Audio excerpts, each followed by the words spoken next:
காணையும் நல்லா பெரட்டி இது மாதிரி நல்லா தண்ணியில் கொதிக்க வச்சுக்கிறணும். நல்லா இது மாதிரி உருட்டி கோதுமை மாவில் கார்ன் போட்டு நம்ம கார்ன் சாப்பிட்றோம்ல, அந்த கார்ன் அரைச்சி கோதுமை மாவில் போட்டு பிசைஞ்சு இந்த பாருங்கள், இதை அப்படியே நல்லா வேக வச்சு நம்ம எடுத்துக்கிறணும். எடுத்துகிட்டு இப்போ அடுத்து இதுக்கு மசாலாலாம் நான் ரெடி பண்ணிவிட்டு உங்களுக்கு நான் போடுறேன். என்னென்ன மசாலா போடுறேன்னு பார்த்து உங்களுக்கு நான் போடுறேன். வணக்கங்க, நான் விஜயலட்சுமி பாட்டி பேசுகிறேன். இதை பாருங்கள், இப்போ இந்த கோதுமை மாவில் நான் பிள்ளைங்களுக்கு ஒரு மோமோஸ் மாதிரி, அது வேறு மாதிரி ஸ்டைலில் இப்போ நான் செய்கிறேன். இந்த பாருங்கள், இப்போ இந்த வெங்காயம் எண்ணெய் ஊற்றிட்டு சட்டி காயட்டும், கொஞ்சம் காயட்டும். எண்ணெய் காஞ்ச உடனே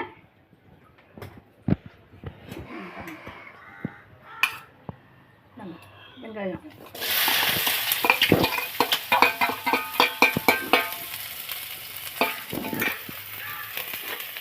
வெங்காயம் போட்டுட்டேன். வெங்காயம் போட்டு கருவேப்பிலை கொஞ்சம் கருவேப்பிலை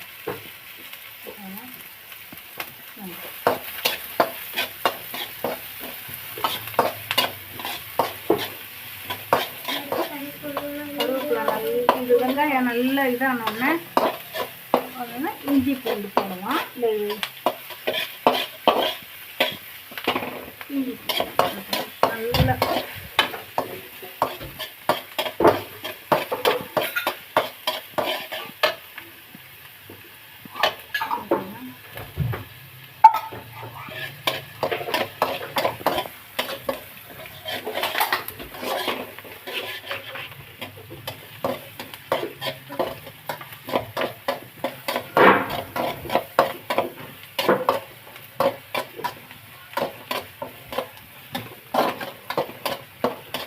வெங்காயம் நல்லா வேகணும். பாருங்க, இந்த வெங்காயம் நல்லா வேகணும். இந்த வெங்காயம் வேகிறதுக்காக, வெங்காயம் நல்லா சீக்கிரம் வேகிறதுக்காக கொஞ்சோண்டு ஒரு துளி உப்பு போடுறேன்.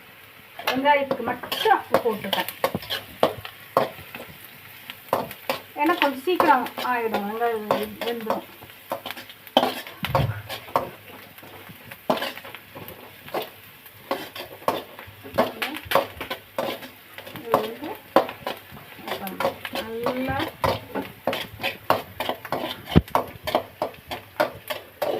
நல்லா ப்ரௌன் கலரில் வரணும். கொஞ்சம் ஒரு 2 நிமிஷம் ஆகும்.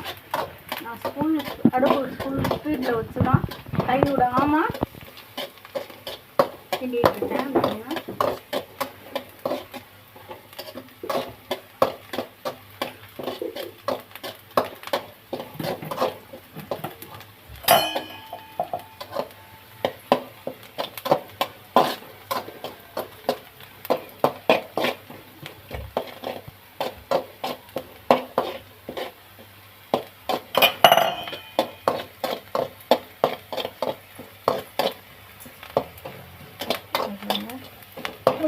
இந்த நேரத்தில் நம்ம என்ன பண்ணணும்,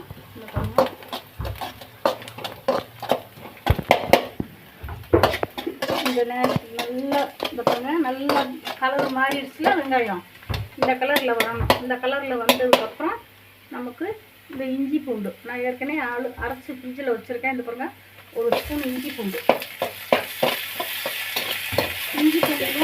ஒரு ஸ்பூன் போட்டுக்கிறோம். இது நான் ஒரு 3 பேர்த்துக்கு சமைக்கிறேன். வெங்காயம் ஒரு 2 வெங்காயம் போட்டிருக்கேன். பெரிய வெங்காயம் 2 வெங்காயம் போட்டிருக்கேன். இதுக்கு பெரிய வெங்காயம் தான் போடணும், அதனால் பெரிய வெங்காயம் 2 போட்டிருக்கேன். பெரிய வெங்காயம் இந்த பாருங்க, கறி மசாலா பொடி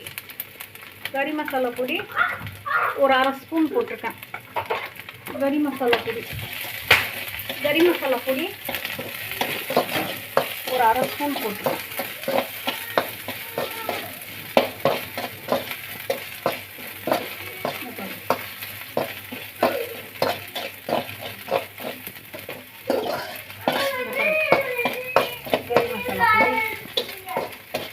நல்லா இந்த கலரில் வந்ததுக்கப்புறம் இந்த பாருங்க, ஜவ்வரிசியை நல்லா ஊற வச்சு தண்ணி இருத்து இப்படி பொழு பொழுன்னு வச்சுருக்கேன். இந்த பாருங்க, ஒரு 4 ஸ்பூன் போட்டுக்கலாம். போதும்.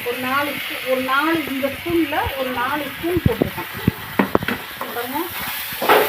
ஒரு 4 ஸ்பூன் போட்டு நல்லா இப்படி ஒரு பரட்டு இப்படி பரட்டிக்கணும். இப்படி ஒரு பரட்டிக்கணும்.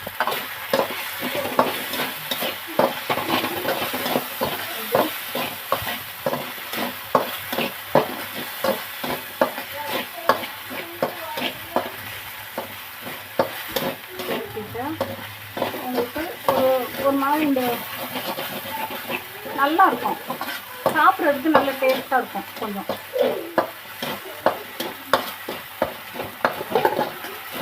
அதுக்கப்புறம் இந்த பாருங்கள் மிளகாய் பொடி இந்த ஸ்பூனில் ஒரு ஸ்பூன் எடுத்து வச்சுருக்கேன். இந்த பாருங்கள் போடுறேன்.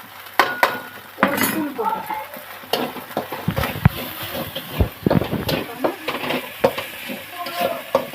ஒரு ஸ்பூன் போட்டிருக்கேன். அதுக்கு தேவையான உப்பு மட்டும் நீங்கள் உங்களுக்கு தேவைக்கு உப்பு போட்டுக்குங்க. உங்களுடைய டேஸ்ட்டுக்கு உப்பு போட்டுக்குங்க. உங்களுடைய டேஸ்ட்டுக்கு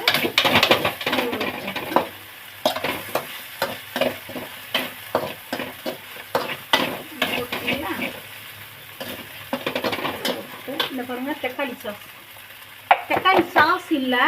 நான் என்ன பண்ணேன், தக்காளி சாஸுக்கு நல்லா தக்காளியை நல்லா அரைச்சின்னு பாருங்கள். இது மாதிரி வெள்ளைக்கட்டி போட்டு நல்ல தக்காளி சாஸு அரைச்சி வச்சுருக்கேன். இதில் ஒரு இதேமாரி ஒரு வெள்ளை போட்டிருக்கேன். போட்டு மறுபடியும் இதை போட்டு இந்த பாருங்கள் இதில் ஊற்றிட்டேன். ஏன்னா தக்காளி சாஸ் இல்லாதனால தக்காளி சாஸ் வீட்லேயே ரெடி பண்ணி தக்காளி சாஸ் வேண்டாம் அப்படின்னு நான் தக்காளி சாஸ் வீட்லேயே ரெடி பண்ணி போட்டேன்.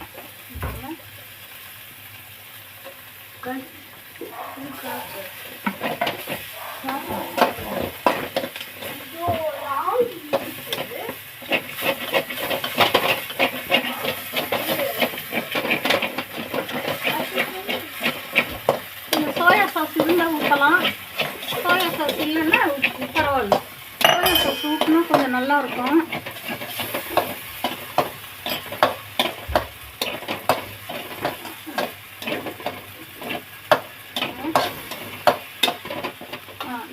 இந்த இருக்குது சோயா சாஸ் கொஞ்சம். இந்த பாருங்க இந்த ஸ்பூனில் வந்து கொஞ்சோண்டு சோயா சாஸ் இந்த 4 ஸ்பூன் ஊற்றுறேன்.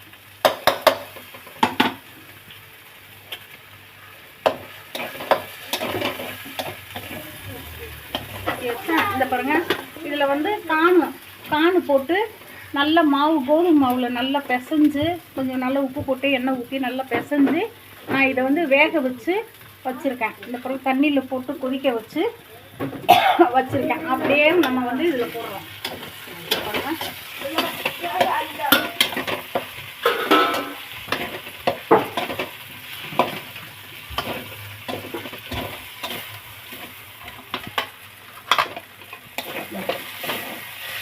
போட்டு கொஞ்சம் நம்ம கை விடாமல் கிண்டணும். இல்லைன்னா நமக்கு லேசாக இந்த ஜவ்வரிசி போட்டுறதுனால கொஞ்சம் பிடிமானம் பிடிச்சிடும். அதனால நம்ம கொஞ்சம் சிம்மில் வச்சுட்டு நல்லா கிண்டிட்டோம்னா இந்த மாதிரி வரும். உப்பு மட்டும் நீங்கள் சுவைக்கேற்ற போட்டுக்கணும். அவ்வளோதான். இந்த பிள்ளைங்களுக்கு சாயந்தரம் வந்தோம்னா ஒரு ஸ்நாக்ஸ் நல்ல டேஸ்ட்டாகவும் இருக்கும். பிள்ளைங்க திருப்தியாகவும் சாப்பிடுவாங்க. நம்ம கடையில் அதை இதையும் வாங்கி கொடுத்துருக்கு. அவ்வளோதான்.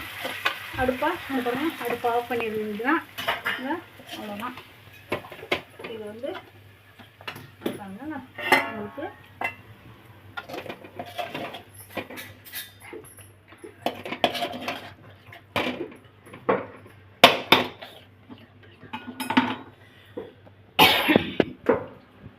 இந்த பாருங்கள். இப்போ வந்து இந்த இது வந்து நான் உங்களுக்கு சாப்பிட்டு காமிக்கிறேன்.